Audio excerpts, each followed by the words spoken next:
Peace and love, strength and honor. Samir Saif, Ontario Top Team. Pow!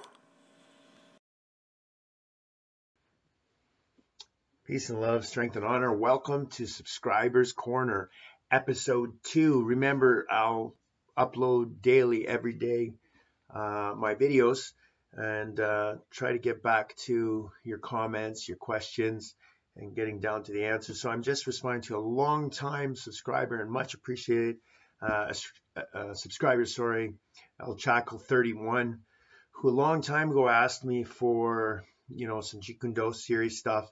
So in case you didn't know it, I'm just going to type this into my phone here, see what I've got up for you. So if you punch in JKD or Jeet Kune Do, I have several videos, combat drills, in brackets JKD concepts. I have Jeet Kune Do, trapping, boxing.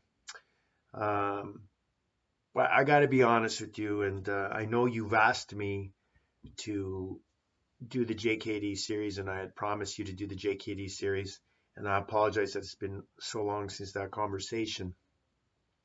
But let's talk about Jeet Kune Do, and I'm going to try and be as brutal and as honest as possible. I did train Jeet Kune Do, and I do continue to train Jeet Kune Do mindset, or what Bruce Lee wanted us to move towards. And I believe wholeheartedly that the letters, the word, the name, Jeet Kune Do, or the way of the intercepting fist, is actually in this day and age what Bruce Lee would have wanted, which is what we call MMA or combatives. These are new words that we use. Those words weren't used when Bruce Lee was around. So he created an art that stood for street fighting science, or street fighting, or reality fighting.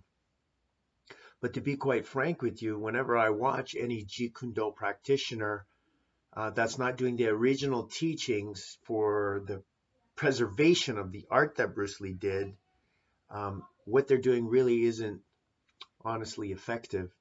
Answer your request, will I do a JKD series? Well, listen, you've been loyal to me. I want to be loyal to you. And if you want me to show you JKD drills, I can do that. Or I can do one better. I can show you Jeet Kune Do drills that I learned, teach you what they were meant to do, the attributes that they were supposed to bring out, and what we would do in this day and age. Because the Jeet Kune Do of yesteryear is basically MMA for the street. So it's Jeet Kune Do. If you change the letters, Jeet Kune Do, if you change that word, really what Bruce Lee would be saying to you now, I can't speak for the man, but just my interpretation is what we're doing now, which is testing our martial arts against each other. And we've come to a point where we understand all ranges must be mastered. All ranges must be linked.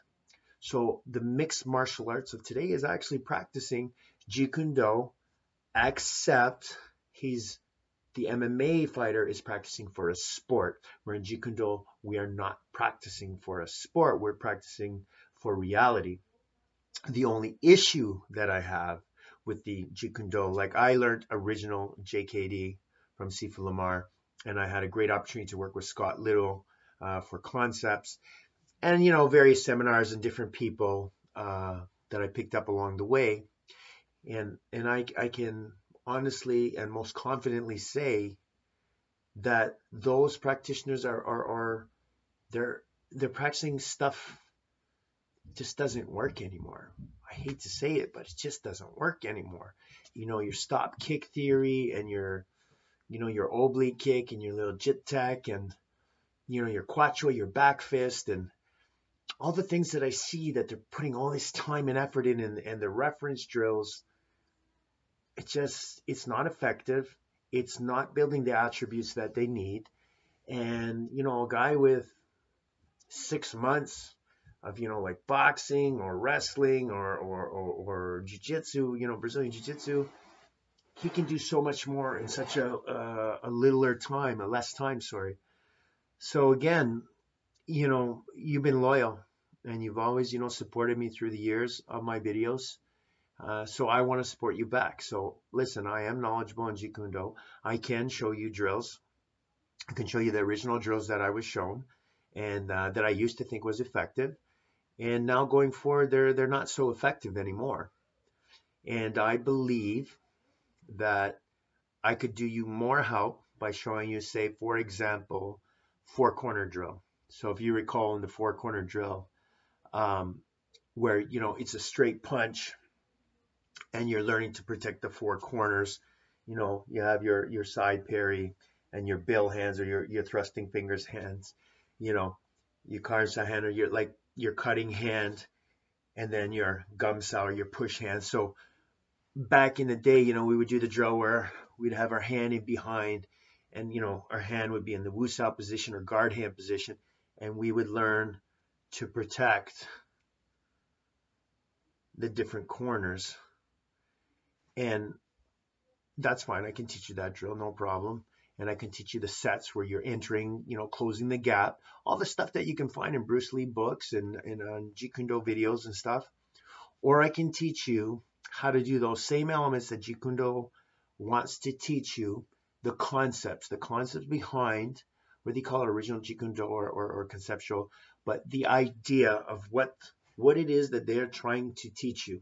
And I can show you in a realistic fashion, under the duress of real sparring or real wrestling or real boxing or real jiu-jitsu, but real resistance. And I think the JKD practitioner, the average guy, just does not have the resistance. And when he does look for the resistance, he goes to other arts.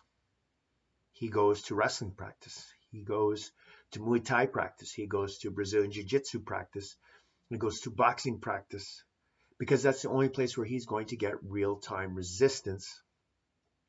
But why can't he just admit that the JKD is not JKD anymore, that it's MMA? And then he has to make that decision whether he's going to do mixed martial arts for the sake of the sport, where it's mano a mano, it's dueling, it's one man versus another or woman versus another, or it's mixed martial arts for self-protection and self-defense with weapons, multiple opponents, hostile environment.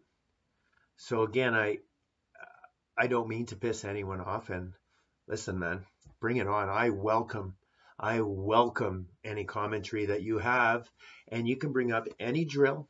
You can show me any link to any video, and I'll show you one better. That's how confident I am. That works for real-time resistance, because that's what I'm about. I'm about, an average person doing extraordinary things, an average person training in such a manner that they get extraordinary results. And in going out there and being able to defend themselves, defend their family, their friends, their property, deal with weapons, multiple opponents, all the horrible scenarios that are out there.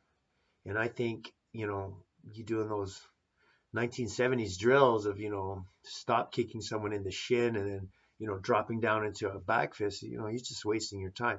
You're preserving the art that Bruce Lee died with, which I don't believe. And I find in many of his writings, he was insistent on not preserving something artificial, but growing. And that's it. So hopefully that helps you. Again, thank you so much for your questions, for your support, for your subscription. And listen, let me know what you want me to post up in videos, and we'll go from there. And if anyone else has any ideas or rebuttals or remarks, bring it on. Peace and love. Strength and honor, Samir Saif, Ontario Top Team. Pow! Peace and love, strength and honor, Samir Saif, Ontario Top Team. Pow!